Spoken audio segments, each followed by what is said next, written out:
사랑하는 성도 여러분, 오늘 우리의 삶을 잠시 돌아보았으면 합니다.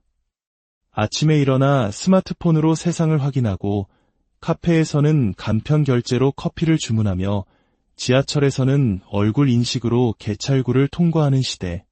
우리는 그 어느 때보다 편리하고 빠른 세상에 살고 있습니다. 모든 것이 연결되고 모든 것이 기록되는 이 시대는 분명 인류의 위대한 진보처럼 보입니다. 하지만 혹시 생각해 보셨습니까? 이 눈부신 편리함의 이면에 아주 조용하고 거대한 무언가가 건설되고 있다면 어떨까요?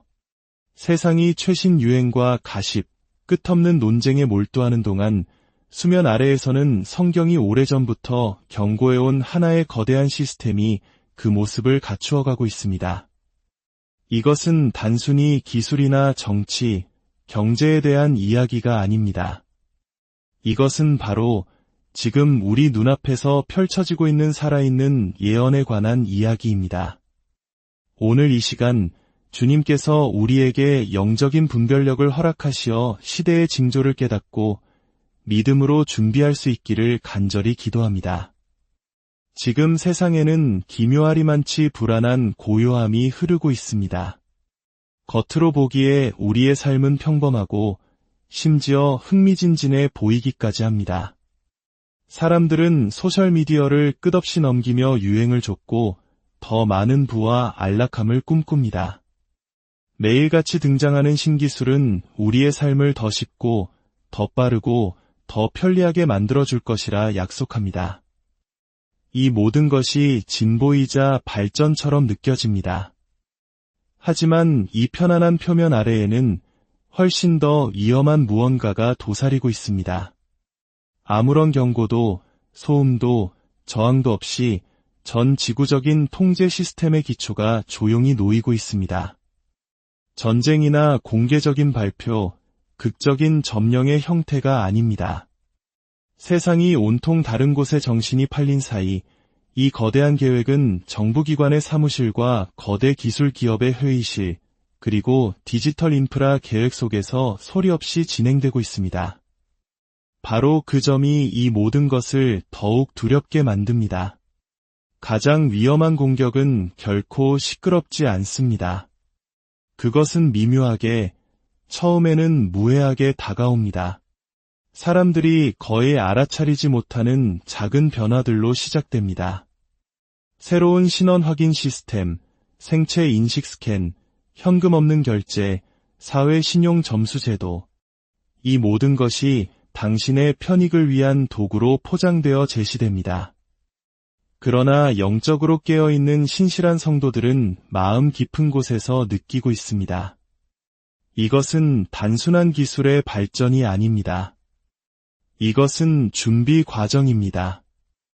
이것은 성경의 예언이 실시간으로 펼쳐지고 있는 현장입니다. 예수님께서는 마태복음 24장 4절에서 우리에게 경고하셨습니다. 너희가 사람의 미혹을 받지 않도록 주의하라. 하지만 미혹은 좀처럼 위험의 얼굴을 하고 나타나지 않습니다. 오히려 미혹은 편리함과 안전이라는 매력적인 모습으로 다가옵니다. 이것은 폭풍전의 고요함이며 사람들이 자신의 자유가 사라졌다는 사실조차 깨닫기 전에 순순히 그것을 내어놓게 만드는 침묵입니다. 세상은 편리함으로 위장된 통제에 길들여지고 있습니다. 수많은 이들이 잠들어 있는 동안에도 하나님과 동행하는 이들은 이미 영적인 긴장감이 고조되고 있음을 감지합니다. 무언가 거대한 것이 오고 있다는 영혼의 속삭임을 듣고 있습니다. 역사 속에서 바벨론은 단순히 하나의 도시에 머물지 않았습니다. 그것은 인간의 교만, 하나님에 대한 반역, 그리고 그분 없이 세상을 건설하려는 욕망을 상징하는 거대한 표상이었습니다. 창세기 11장의 바벨탑 이야기는 이를 명확하게 보여줍니다. 온 인류가 하나의 언어, 하나의 시스템, 그리고 하나의 야망 아래 연합하여 자신들의 힘으로 하늘에 닿으려 했습니다. 한때 하나님께서 혼란을 통해 흩으셨던 것을 오늘날 세상은 벽돌과 모르타르가 아닌 데이터와 기술로 다시 쌓아 올리고 있습니다. 우리는 지금 새로운 바벨론, 즉 디지털 바벨론의 부상을 목격하고 있습니다. 이 현대판 바벨론은 물리적인 구조물에 의존하지 않습니다. 보이지 않는 통제의 네트워크, 즉 알고리즘, 인공지능, 생체 인식, 그리고 블록체인 시스템 위에 세워집니다. 이 새로운 바벨론의 언어는 더 이상 말이 아닙니다. 그것은 코드입니다. 그 탑은 더 이상 물리적이지 않습니다. 그것은 가상이며 인간 삶의 모든 영역을 연결하는 글로벌 디지털 시스템을 통해 세워지고 있습니다. 전 세계 국가들은 한 걸음 한 걸음 이 디지털 제국의 기반을 놓고 있습니다. 정체성이 더 이상 당신이 누구인가가 아니라 시스템이 당신을 누구라고 말하는가에 의해 결정되는 세상. 물건을 사고 팔고, 여행하고, 심지어 말하는 것까지 일상생활의 모든 것이 이 새로운 질서에 참여하는지에 전적으로 달려있는 세상이 오고 있습니다. 가장 놀라운 부분은 이 디지털 바벨론이 무력이 아닌 환호를 통해 세워지고 있다는 점입니다. 사람들은 그 영적인 대가를 깨닫지 못한 채 편리함, 속도, 그리고 안전이라는 약속을 환영하며 그것을 받아들이고 있습니다. 그러나 이 현대적 진보의 이면에는 고대의 영, 즉 하나님을 대적하고 인간을 모든 것의 중심에 두려는 바로 그 바벨론의 영이 숨어 있습니다.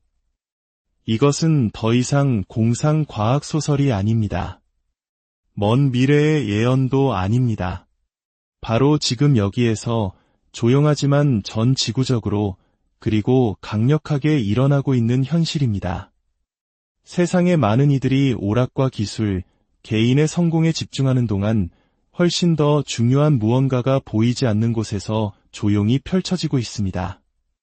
새로운 세계 질서는 전쟁이나 정치혁명을 통해 형성되는 것이 아니라 보이지 않는 기술과 디지털 통제 시스템을 통해 모습을 갖추고 있습니다. 모바일 결제, 스마트 신분증, 안면 인식, 소셜미디어 접속, 심지어 건강 추적 앱까지 이 모든 도구는 삶을 더 쉽고 안전하며 연결되게 만들어준다고 약속합니다. 하지만 영적인 분별의 눈을 가진 자들은 그 이면에 놓인 것을 봅니다. 바로 우리 눈앞에 너무나 평범한 일상 속에 숨겨진 채 거대한 통제 인프라가 구축되고 있는 것입니다. 전 세계적으로 10개의 강력한 국가 또는 연합이 이 디지털 전환을 주도하고 있습니다. 한때 정치, 언어, 문화로 나뉘었던 국가들이 이제는 이상하리만치 하나의 공통된 비전, 즉 국민의 완전한 디지털 통합이라는 목표 아래 연합하고 있습니다. 중국, 러시아, 인도, 브라질, 미국, 영국, 캐나다, 독일, 호주, 그리고 유럽연합. 이들은 단순한 지도 위의 이름이 아닙니다. 그들은 요한계시록 13장이 수천 년 전에 경고했던 예언적 시스템의 핵심 주체들입니다. 이들 각각은 이미 신원, 행동 추적, 금융거래, 사회적 감시를 하나의 중앙 집중식 디지털 프레임워크로 통합하는 시스템을 개발하거나 시험하고 있습니다. 한때 상상조차 할 수 없었던 일, 즉 누가 사고 팔고 여행하고 자유롭게 말할 수 있는지를 통제하는 능력이 이제는 몇 줄의 코드로 완벽하게 가능해졌습니다. 중국의 사회 신용 시스템을 생각해 보십시오. 시민들은 정부가 승인한 가치에 대한 행동과 충성도에 따라 보상받거나 처벌받습니다. 캐나다 정부가 시위대의 은행 계좌를 버튼 하나로 동결했던 사건을 기억하십니까? 혹은 10억 명이 넘는 사람들이 지문, 홍채 스캔, 디지털 기록을 통해 신원이 확인되는 인도의 아드하르 시스템은 어떻습니까? 이것들은 고립된 실험이 아닙니다. 이것들은 미래의 청사진입니다. 전통적으로 자유의 옹호자로 여겨졌던 미국, 영국, 호주와 같은 국가들조차 중앙 집중식 디지털 화폐 프로젝트, 인공지능 기반 감시 및 데이터 수집 시스템을 빠르게 발전시키고 있습니다. 불과 10년 전만 해도 상상할 수 없었던 일들입니다. 그러나 세상은 이러한 변화를 진보라며 환호합니다. 편리함이 분별력을 멀게 하고 효율성이 사생활을 대체하며 안전이 자유를 압도합니다. 하지만 성경은 언제나 분명했습니다. 세상이 절대적인 통제를 요구하는 하나의 시스템 아래 연합할 때가 올 것이라고 말입니다. 요한계시록 13장은 그것을 완벽하게 묘사합니다. 전 지구적인 권력을 가지고 상업과 통신을 통제하는 짐승의 등장. 이것은 더 이상 연구 대상인 예언이 아니라 우리 주변에서 형태를 갖추기 시작한 현실입니다.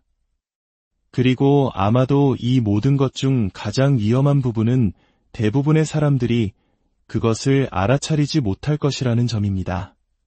시스템이 숨겨져 있어서가 아니라 너무나 정상적이고 실용적이며 무해해 보이기 때문입니다.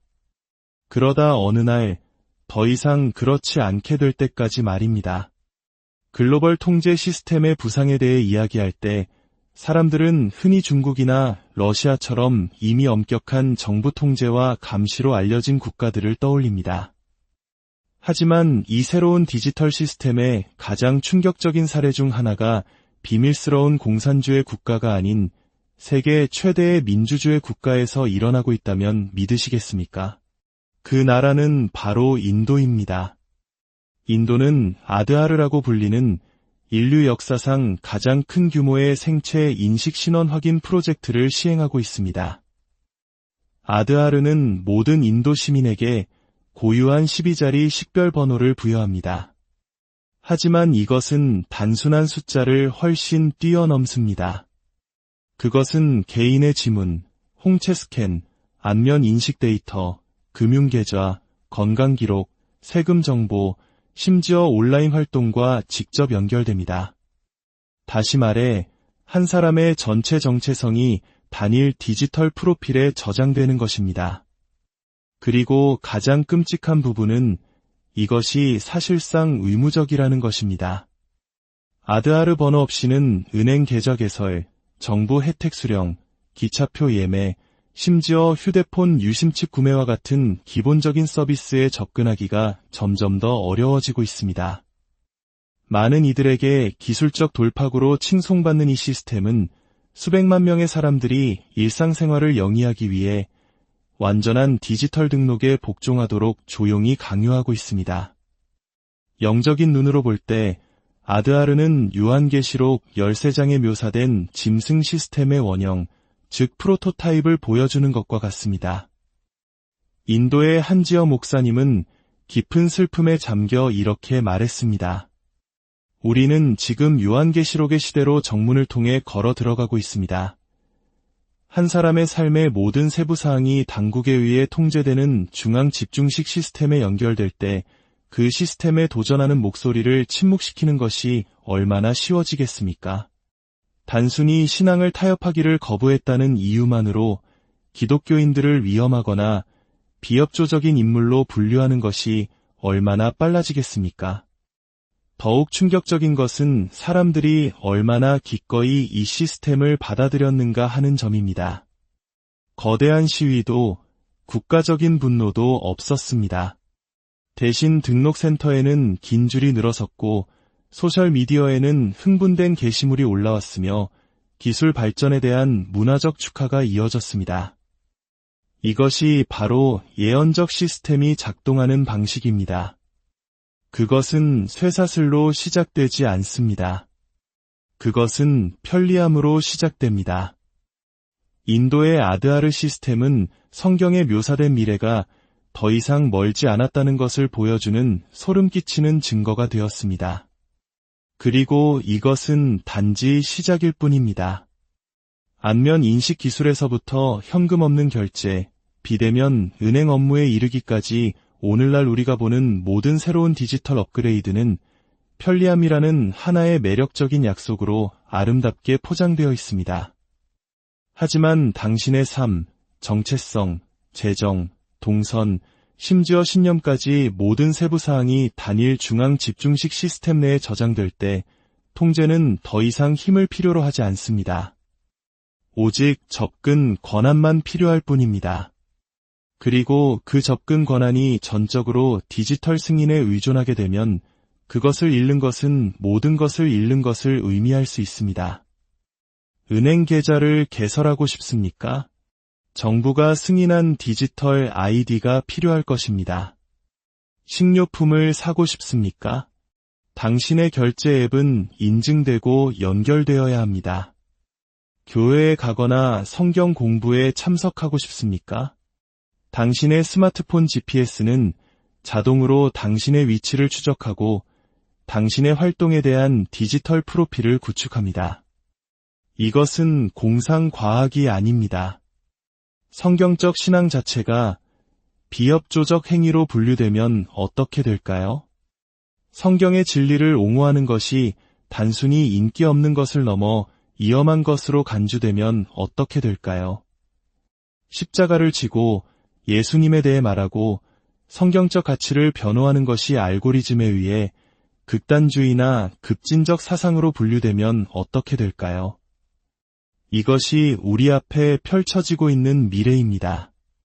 필수 서비스에 대한 접근을 잃는 것이 법을 어겨서가 아니라 단지 순응하기를 거부했기 때문에 일어나는 세상입니다. 그리고 그리스도를 따르는 이들에게 이것은 강력하고 피할 수 없는 질문을 제기합니다. 그 순간이 왔을 때 당신은 편안함을 선택하겠습니까?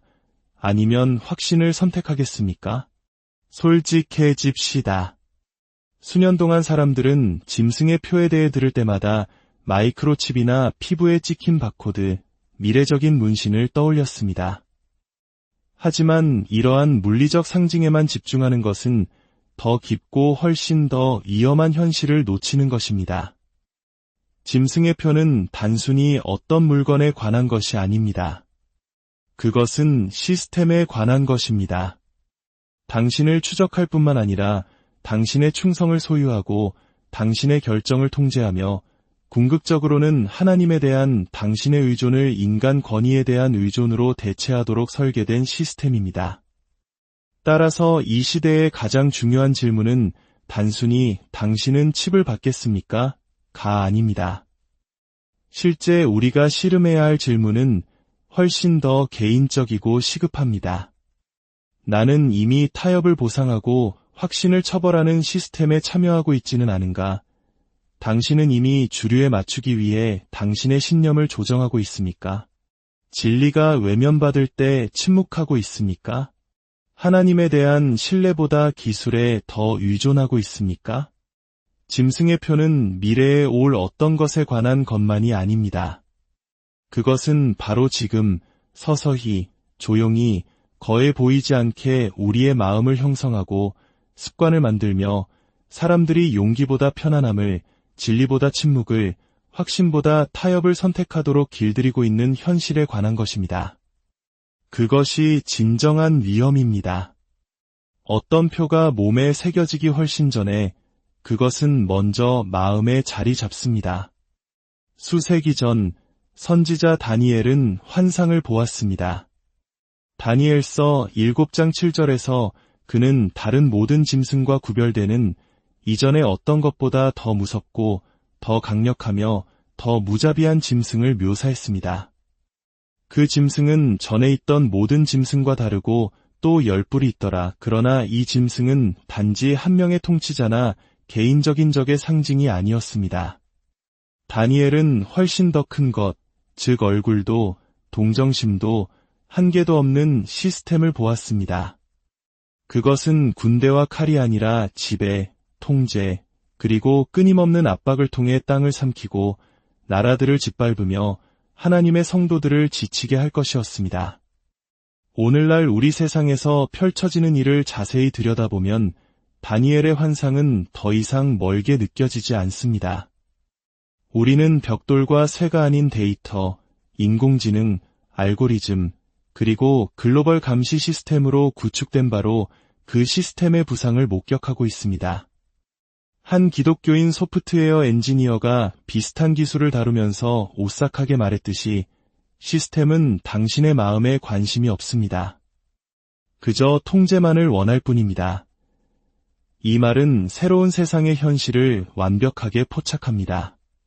그것은 사랑이나 진리, 정의에 관한 것이 아닙니다. 그것은 당신이 무엇을 하고 무엇을 믿으며 궁극적으로 누구를 경배하는지에 대한 완전한 통제에 관한 것입니다. 실수하지 마십시오. 짐승의 표는 물리적인 도구나 기술 그 이상입니다. 그 핵심은 영적인 선언이며 궁극적인 충성의 상징입니다. 사실 그것은 사탄이 만든 모조품입니다. 하나님께서 이미 그의 백성에게 주신 것, 바로 성령의 인치심의 가짜 버전입니다. 에베소서 1장 13절은 말합니다. 그 안에서 너희도 진리의 말씀 곧 너희의 구원의 복음을 듣고 그 안에서 또한 믿어 약속의 성령으로 인치심을 받았으니 이것이 아름다운 진리입니다. 그리스도 안에 있는 모든 신자는 이미 세상의 시스템이 아닌 하나님 자신의 임재로 인침을 받았습니다. 그 이는 소유권, 정체성, 보호, 그리고 예수님께 대한 영원한 소속을 의미합니다. 그러나 요한계시록에 묘사된 짐승의 표는 그것과 정면으로 대치됩니다. 그것은 제단 앞에 절하는 것이 아니라 진리가 더 이상 당신의 삶을 형성하지 않고 두려움이나 편리함이 대신할 때까지 조금씩 항복하는 것입니다. 그렇다면 우리는 그러한 세상에서 어떻게 믿음을 지킬 준비를 할 수 있을까요? 첫째, 영적인 훈련으로 돌아가야 합니다. 기도, 금식, 예배, 그리고 하나님의 말씀을 연구하는 것은 더 이상 좋은 습관이 아닙니다. 그것들은 영적인 생존 도구입니다. 둘째, 디지털 분별력을 길러야 합니다. 당신의 삶에 무엇을 받아들일지 현명하게 판단하십시오. 앱을 다운로드하거나 디지털 아이디에 등록하기 전에 기도하십시오. 성령께서 당신의 선택을 인도하시도록 구하십시오. 편리한 모든 것이 영적으로 안전한 것은 아닙니다. 셋째, 핍박을 준비해야 합니다. 앞으로의 시대의 믿음은 대가를 치를 것입니다. 그것은 당신의 직업, 수입, 평판 또는 세상이 필요하다고 말하는 시스템에 대한 접근권을 잃게 할 수 있습니다. 예수님은 마태복음 10장 33절에서 분명히 경고하셨습니다. 누구든지 사람 앞에서 나를 부인하면 나도 하늘에 계신 내 아버지 앞에서 그를 부인하리라. 넷째, 강력한 공동체를 구축해야 합니다. 당신은 결코 혼자 서도록 만들어지지 않았습니다. 고립은 믿음을 약화시키지만 경건한 공동체는 그것을 강화합니다. 이는 마치 일제강점기의 혹독한 핍박 속에서도 서로를 의지하며 신앙을 지켰던 우리 믿음의 선조들을 떠올리게 합니다. 깨어있고 경계하며 진리 안에서 담대한 신자들과 함께하십시오. 매일 서로를 격려하십시오. 함께할 때 우리는 타협에 맞서 더 강하게 설 수 있습니다. 모든 사람이 무릎 꿇지는 않을 것입니다. 모든 사람이 항복하지는 않을 것입니다. 세상이 통제, 타협, 편리함에 기반한 시스템으로 돌진하는 동안에도 구별된 백성, 남은 자들이 일어나고 있습니다. 예수님에 대한 믿음을 안락함이나 안전과 바꾸지 않을 사람들, 어떤 대가를 치르더라도 짐승의 표를 받지 않을 사람들입니다. 만약 당신이 여기까지 저와 함께했다면 아마도 당신은 그 남은 자들의 일부일 것입니다. 우리가 구하는 보상은 여기에 없습니다. 그것은 오직 그리스도 안에서만 발견됩니다. 오늘 저는 당신이 마음속으로, 가정에서, 그리고 이곳 댓글을 통해서라도 담대히 선포하기를 초대합니다. 나는 성령으로 인침을 받았습니다. 나는 짐승의 표를 받지 않을 것입니다. 이 말이 단순한 댓글이 아니라 당신의 삶의 결단이 되기를 바랍니다. 미지근한 신앙은 다가올 시대를 견딜 수 없습니다. 선택할 시간은 바로 지금이며 굳건히 서야 할 시간은 바로 오늘입니다. 우리 주 예수 그리스도의 은혜와 평강이 이 말씀을 듣는 모든 분들 위해 함께 하시기를 축원합니다. 이 메시지가 여러분의 마음에 울림을 주었다면 이 진리의 말씀을 퍼뜨리는 것 또한 어둠 속에서 빛을 비추는 귀한 사역입니다. 좋아요를 누르고 채널을 구독하심으로써 잠든 영혼들을 깨우는 이 메시지가 더 많은 이들에게 닿을 수 있도록 동참해 주십시오. 이 사역에 함께 하시는 모든 분들께 하나님의 크신 축복이 있기를 기도합니다. 기억하십시오. 어떤 어둠이 다가와도 그리스도의 빛은 언제나 더 밝게 빛납니다. 마라나타, 주 예수여,